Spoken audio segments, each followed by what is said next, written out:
À-bas-le-ciel. I'd like to say thanks to Eisel and Mazard for sharing my channel.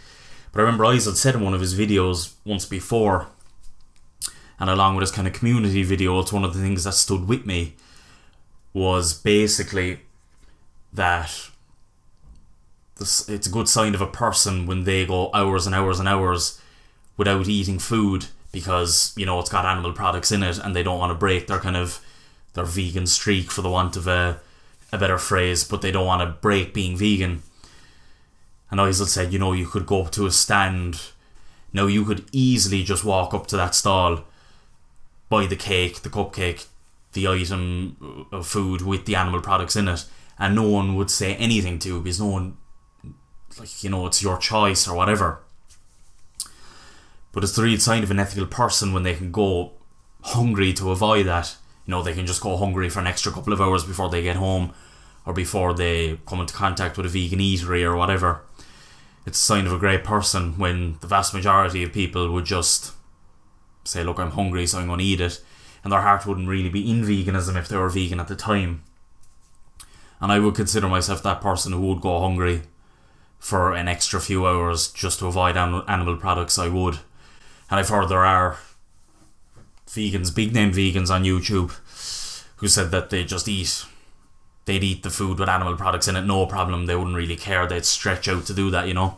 Vegan Cheetah was one of them. He was actually on his YouNow live stream with Eisel when he said it. Every community is drawn to people in leadership and in positions of power. But what you also have to realize is that the people who put these people in the positions of power are the same people that can remove them and implement new leaders and new people in those positions. I don't know.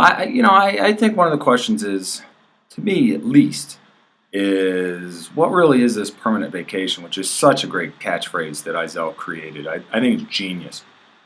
But I do question it. To what I think he should do, which I think would be great, is I think he should create some sort of meetup where he goes and he says, hey, you know, we're going to sit down and I want to see really who is as passionate as me. It's hard to tell on YouTube. À-bas-le-ciel. Probably the things that we disagree with about the most are like nature as a baseline. I would say that's probably one that we kind of have a bit of, and I think it's because you're more into conservation. Like I was reading a little bit of Tom Regan the other day, and I can see how that it makes it a little bit more of a challenge if you're really into conservation, like especially because of the talking that you've done about hunting and everything like that. And I totally understand where you're coming from. I just happen to disagree a bit. Like I feel like there's often solutions that maybe don't involve, you know, killing animals and things like that. Well, just to start with, so nature as a baseline, that's a huge topic. So I myself have never used the phrase nature as a baseline. I'm not objecting to it, but it's fine. It's totally, I'm not offended to have that attributed to me, but I just say it's slightly different than what my approach actually is. Are you familiar with the currently somewhat popular and influential work by Will Kymlicka, Zoopolis or Zoopolis, however you want to pronounce it. Have you heard about this book? I've heard about it, but I haven't read it. So. Well, it's a very strange thing that, I mean, when you have a book like that written by academics, and they're both, I believe both authors are career professors and academics. Will Kymlicka definitely is. I've had a couple emails back and forth with him. He's at Queen's. He's Canadian talent, or he's at a Canadian university. I don't know if he's born and raised here. That's probably less influential than my videos on YouTube. And I say that partly because I used to work in academic nonfiction publishing. And if we had a book that sold 500 copies in 1 year, that's a smash hit. Exactly. And many of those copies don't get read. Many of them go into academic libraries and archives, or someone buys them and it sits in their office. You know, no offense, that's the nature of academic nonfiction publishing. Yeah. And I always thought, so when I worked in that area of publishing, I assumed that the people doing picture books sold more copies, like coffee table books with a lot of photographs. Uh-huh. Nope. For heavily illustrated books, they just use the term photo books in the industry. 300 copies is considered a smash hit in 1 year. Oh my god! So it's even lower. Of course, they're more expensive. They're a couple $100s. Those types of books. It totally explains why professors get so yeah. expensive about needing photocopies of their work.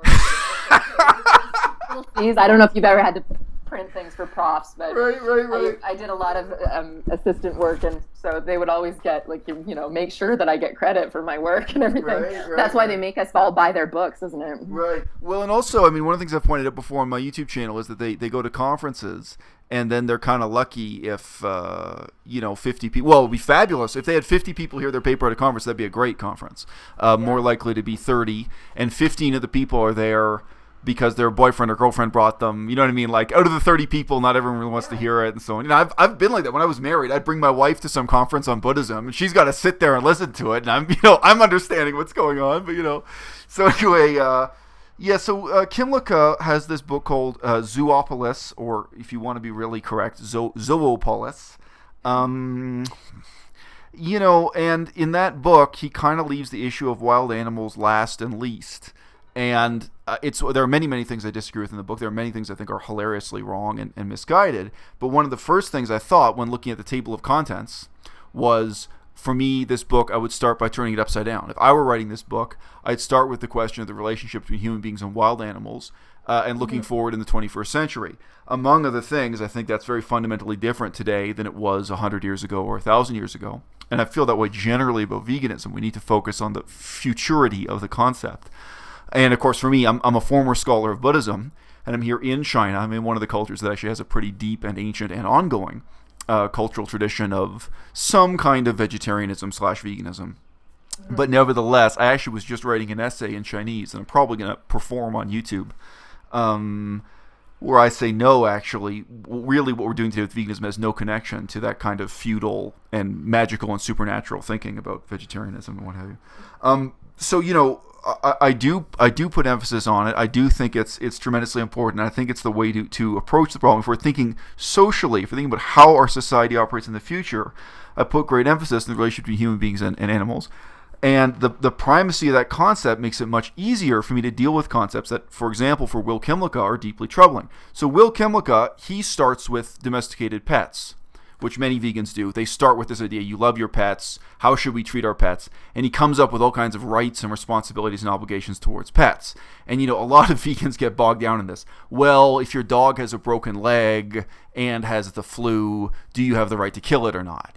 Currently under war, if the treatment is too expensive and the family is poor, they'll just kill the dog or the horse or whatever it is kept as a pet. And so, sort of, whatever, let's spend 200 pages thinking about in detail, well, what should be the legal guidelines for the right to, give your pet treatment, or, should the government pay for your dog to have access to medical care if the family's, okay, fine. So we have all these details. And then we have a major moral quandary when we deal with something as ridiculous as rats. So Will Kymlicka says that rats should have the rights of citizens. That you do not have the right to kill rats, that rats live in the city. He uses the term denizens, not citizens, not to misrepresent him. And now we start drawing up the legal rights for rats. Now, you and I both come from Canada. We've both lived in grain-producing parts of Canada. I think you guys still farm some grain in Alberta. Do you know any grain farm in Alberta that would even have the option of not killing rats? No. I've lived in cities in the tropics. In Taiwan, it was especially striking. If you didn't kill rats and cockroaches, the city would cease to be inhabited by human beings. You know what I mean? And it's this kind of brutal thing. But this is the train of thought that starts with establishing a Bill of Rights for domesticated animals, and then proceeds through, I think he uses terms like liminal animals, but animals that are neither wild nor feral, but things like rats that live in the city. And then finally, as a kind of footnote, we get out to the wilderness. So it's true, my approach is really the exact opposite of that, and in as much as that's currently a somewhat famous book, that contrast is probably worth talking about. I do not use terms like nature as a baseline. I can say more about rats, but just to finish this point of nature as a baseline. Well, actually, okay, one of the things to do about rats is, this is also why it's so useful. I put emphasis on things like bears. I think in Alberta also, you have bears come into the city.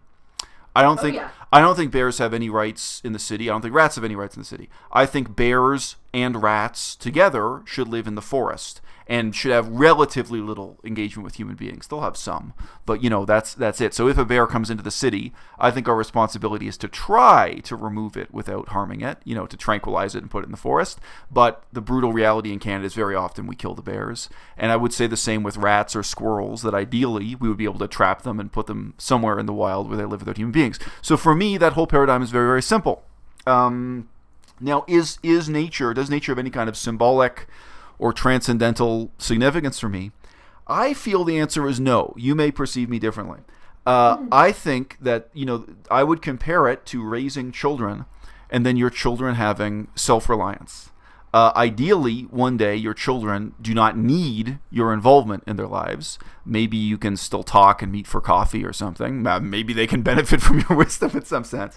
But there's some point at which, ideally, they're out on their own, taking their own risk and making their decisions. The bear in the forest is, in that sense, self-reliant. And I think that also leads us to a bunch of, pretty pragmatic conclusions that, out of a given group of bears, out of a group of 20 or 30, that ideally we as humans, we don't have to decide which bears live and which bears die. When we're deeply involved with bears, whether they're in a zoo or some kind of special conservation space, you may have a situation where the bears get sick, and then you have to choose, okay, which bears are we going to quarantine? And then you are deciding which bears live, which bears die. I mean, life is full of those contradictions. But for me, again, it's not that, wilderness, red in tooth and fang is an ideal that I want to glamorize. But I think that the point is, okay, what is it we're aiming for? We're aiming for a situation where the bears themselves, in effect, decide who lives and who dies. Or decide is a strong word. They determine which bears are going to live and which bears are going to die. And we hopefully have relatively little to do with it. So that's wilderness. In my encapsulation, wilderness is the point at which humans are no longer making those decisions. Although, as you know in my videos, I include lots of exceptions to the rule. And certainly something like a plague breaking out, or a local population collapsing, or a factory poisons the river. And now all of a sudden you have to evacuate the bears because the bears are going to eat the fish and the fish are toxic. Blah, blah, blah. There are all kinds of situations that are exceptions to the rules. But yeah, to me, that's all the wilderness is. Okay. Yeah, because I think that when we start looking at the future, further on, we're going to have more problems like this, especially as wildlife, wild habitat is destroyed and everything like that. I'm curious what you think about animal suffering too, because we've had that discussion with, the lions in the zoo and everything like that. They do live longer. Right. And as we, right now, we don't know what the lions want, but I do think as neuroscience progresses and things like that, we're going to understand better whether animals care about their suffering and things like that, and whether in the future we want to do anything to intervene to prevent animal suffering, to maybe, even perhaps changing the paradigm.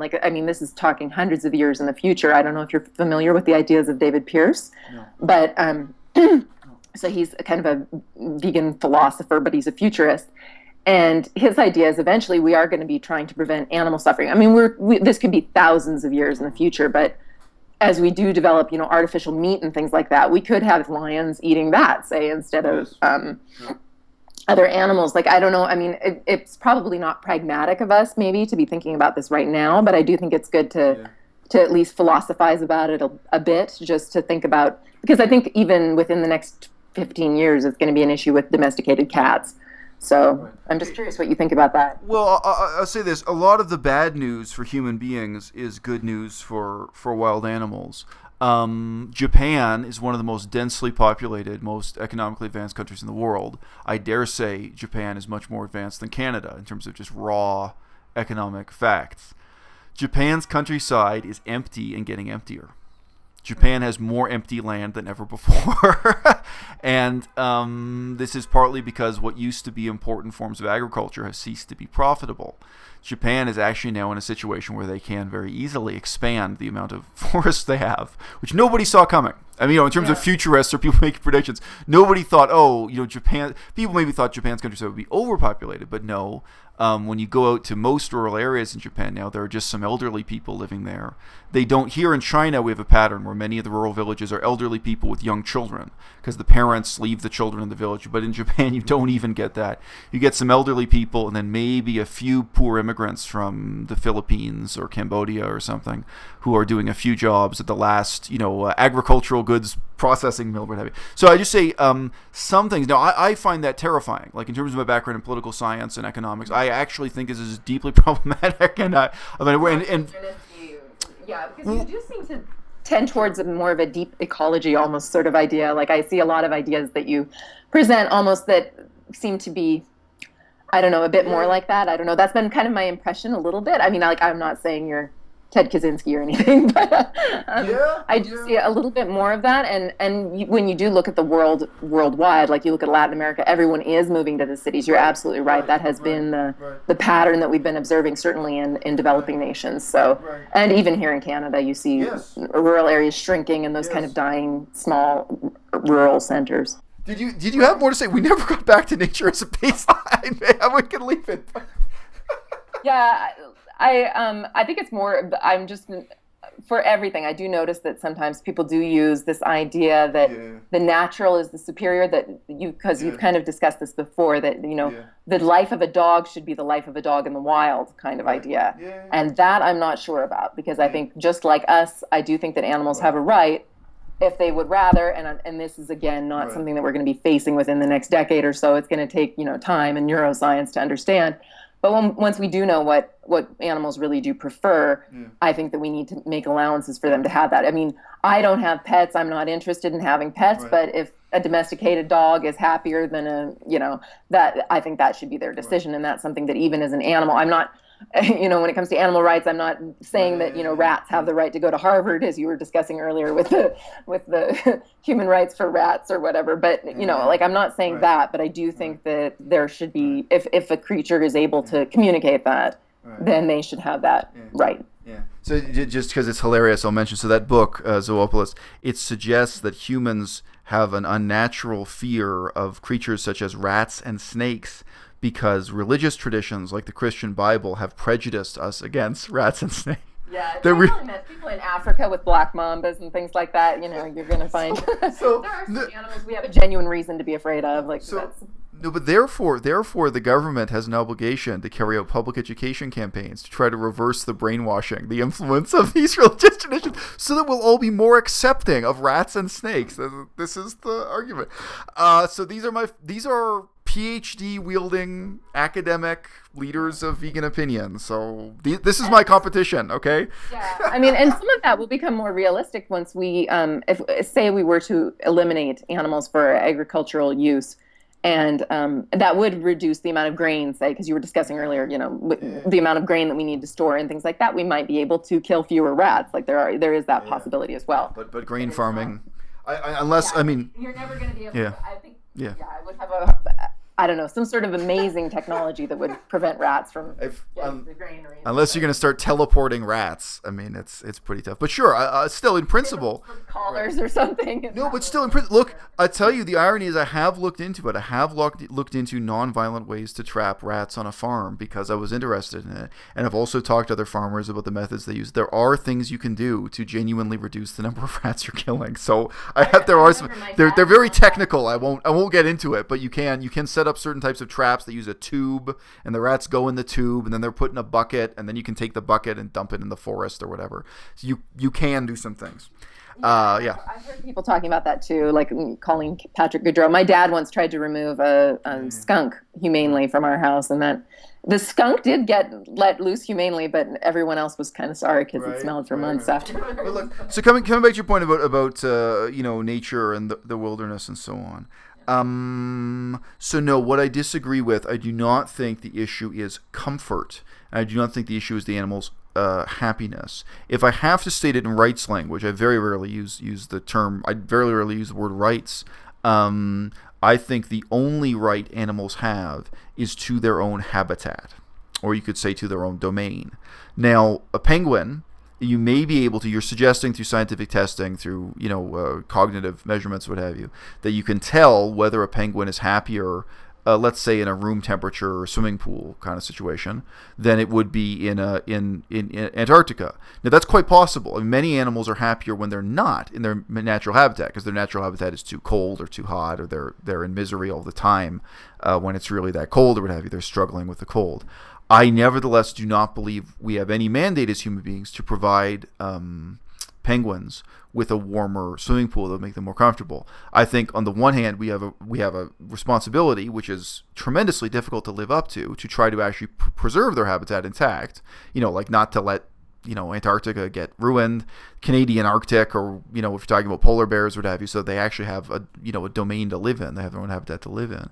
And then in those situations where we have to rescue them or shelter them, we try to approximate their habitat. So you've probably seen zoos trying to, I've used these examples before. If there's an oil spill and we have to temporarily house some penguins for 6 months while the oil dissipates from the waters they used to live in, I would try to give them water just as cold as what they were used to.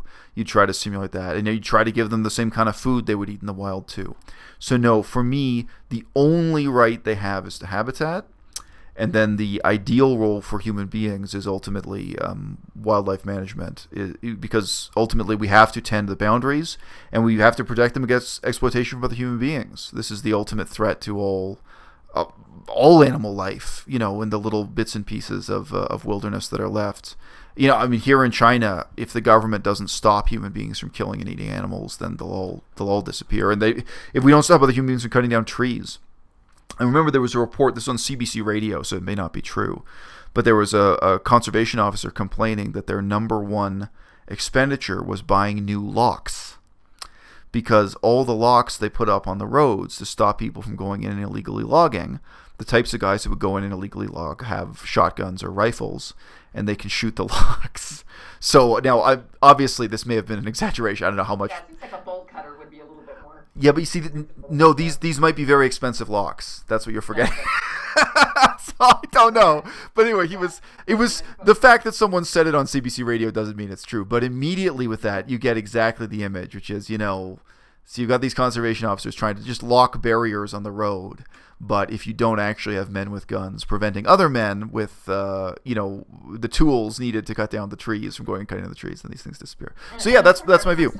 Yeah, our first obligation is to remove the unnecessary suffering of animals that we impose on them for our own pleasure. So I subscribe to kind of a negative utilitarianism that, no matter how happy something might make one group of people, if it's contributing to the suffering of another group, then it doesn't really, you can't justify that. So if people are made happy by consuming animals, that does not justify the misery and suffering of trillions of animals. So I think that's our first concern. Not obviously not that we don't need to be eliminating the suffering of wild animals at this point, although it is something that does concern me. And I would say that I do believe that if in the future, if we have the capacity to remove that suffering, that it would be in some ways an obligation. Depends on the situation, I suppose. But well, most of the big bears we have in Canada, engage in cannibalism. Bears eat other bears.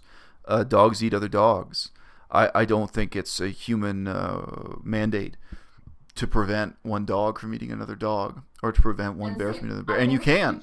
Yeah. I know this is going to sound insane, but I do think in the future that will be something that we will have to think about more, and I do think it will become more of an obligation. I agree with you right now it isn't, but well, to me, that is the difference between the wilderness and a zoo. If you have bears that are in a zoo, then you prevent one bear from eating the other. But if bears are in their own domain or in their own habitat, then I think the whole point is that you let the bears sort it out for themselves, and bears will kill and eat other bears, and dogs will kill and eat other dogs, and sometimes the bears eat the dogs, and so on. In that sense, you do kind of have nature as a baseline, because you're saying that the way things are in nature is the way things ought to be. No, I'm saying that there are limits to human intervention. So, I do think that's going to change. I think that we're rapidly moving towards a different sort of environment. I mean, again, this is why my channel's Mod Vegan. I am really interested in modern future stuff, because I think that's what veganism is partly about. Like, we're moving towards a future that is not going to be able to be based on that for environmental reasons, for all sorts of things. But I do think we're going to have more control over our environment. You know, in 5 years, we may have autonomous cars everywhere, which is crazy. I mean, when we were kids, that was just a pipe dream, and obviously it's strange that it's happening so quickly, but it is. You know. But I think though part of the error is, you know, there's another use of the word nature, which is the use as in human nature. For me, part of the point is not to impose on a dog human nature, not to impose on a bear human nature, and of course another example is not to impose on a horse human nature. So I mean, the lives of wild horses are so totally different from domesticated horses. But I think it would be wrong to intervene and impose human social norms on a herd of wild horses that do compete and fight a little bit. You know, they fight over who gets to mate and what have you. I mean, ethical norms, I suppose, is what you're saying. Well, any human norms. I wouldn't. I mean, you know, if for bears, it is normal for them to kill and eat other bears, and it's obviously it's revolting human beings, and you know, but they have this whole social structure that's built around that, and you know, that's bear nature. That's not human nature. Yeah. True, but of course, you know, you've got the mother bears that do spend a great deal of their time trying to protect their cubs with their own lives against that sort of thing. So you have kind of it's also a gender and sex problem. But I think that even within the bear community, it's kind of but I do think that we will be thinking about again, with neuroscience and things like that, I think we're going to be able to understand better what will make bears happy. Like, is an adult male bear going to be happy as long as he has a food source? He may not want to be eating bear cubs, you know, like there may be ways to deal with that. And again, this is very future. I realize it sounds very crazy, but I think, you know, it's within the next 50 years. That's something. I'll admit that it sounds crazy. I know, I realize it does. I realize it. But I do think, especially with, I mean, the example of bears is a great one because that's a smaller population. We have more control over it. We do track bear populations. That is, I wouldn't be surprised within 50 years if that's something we're really seriously considering, especially with animals that are more endangered and things like that. So. Well, I mean, I do think that habitat management involves, you know, keeping track of how much food is available for the different species and making sure species don't go extinct, you know, locally. And then when they do go extinct locally, you have to cope by trying to reintroduce missing species. I mean, all that goes on. That's kind of the normal work of national parks already. So in that sense, I don't think I need to appeal to a future ideal. I think that's already what people do naturally. Naturally being a poor choice of word. That's what governments tend to do bureaucratically. Without too much lecturing from vegans. But I mean, in terms of the difference between nature and nurture, you know, most people have seen an elephant that has tusks, and they've seen an elephant with no tusks. Very few people have ever looked at photographs of what cutting off a live elephant's tusk is like. I'm sorry, you're wincing. I don't know if you know. It's really horrifying. Yeah, no, have you? Oh, okay. But I just mentioned, like our own teeth, you know, there's red living tissue going throughout the length of it, and you know, it's saturated with blood and what have you. This is a living part of the animal. So I mean, the things that are taken for granted, whether it's the castration of a dog or you know, like dehorning cows. You know, I'm always watching those kind of vegan documentaries and things like that now. So. Well, let's say whether it's taking the testicles off a bull or taking the testicles off a dog or taking the tusks off an elephant. You know, the changes we're making to animals physically and behaviorally and mentally are pretty extreme. A friend of mine read a study, I never read it, about the difference in intelligence and behavior between domesticated yaks and wild yaks.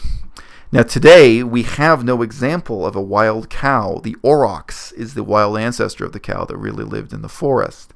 So again, to me, this is not idealizing nature to say, well, we can look at a wild yak and we can look at a yak that's, you know, domesticated, and it's in many ways, apparently they've actually lost their intelligence in some quantifiable way. And I don't know, maybe you can look at feral yaks and see if they manage to recover it within a few generations. I don't know.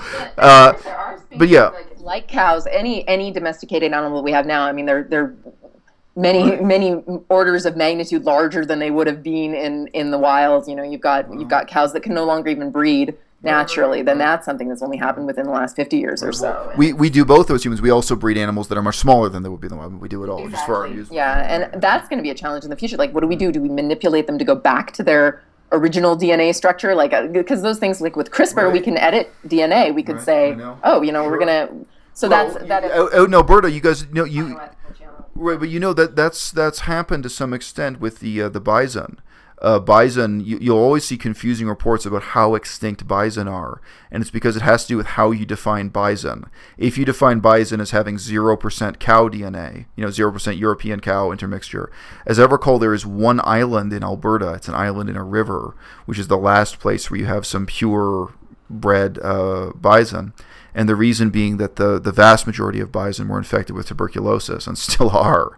So it's actually been part of a human struggle to eliminate tuberculosis, has involved the final stages of eliminating the bison. Very few people know that, although it's not hard to find it. Yeah. So, now different people have attempted to make pseudo bison by taking different crossbreeds of bison and cattle and choosing the ones that have the traits that resemble bison, but that have the resistance to tuberculosis, or at least that don't have tuberculosis or whatever it is. So humans have played some bizarre games of that kind already. That can only be excused as wanting to preserve the variety of nature. It's not that bison are asking for this. Like, they're not saying that they want, to have their lineage revived, but well, I think that's right. I think that's both the tragedy and the triumph of the 21st century, is that we move into a period where increasingly we relate to nature not as something wild, but as a museum exhibit. Yeah. And why do you... Right. Dodos and things like that, passenger pigeons, we have that capacity almost to be able to do that. But again, you're right. Like, are we just going to create a living zoo? That's a very important moral and ethical question. Well, I can say, there's a sense in which wouldn't it be nice if your children can see what a real bison looks like? I'm not such a jerk to say, no, this is something inherently evil. Or any of the species that are currently endangered around the world. That quest to try to preserve things, at least in a museum capacity, I can relate to. I mean, in Canada, we're spoiled in some ways. I just did a book review of that book, Half Earth.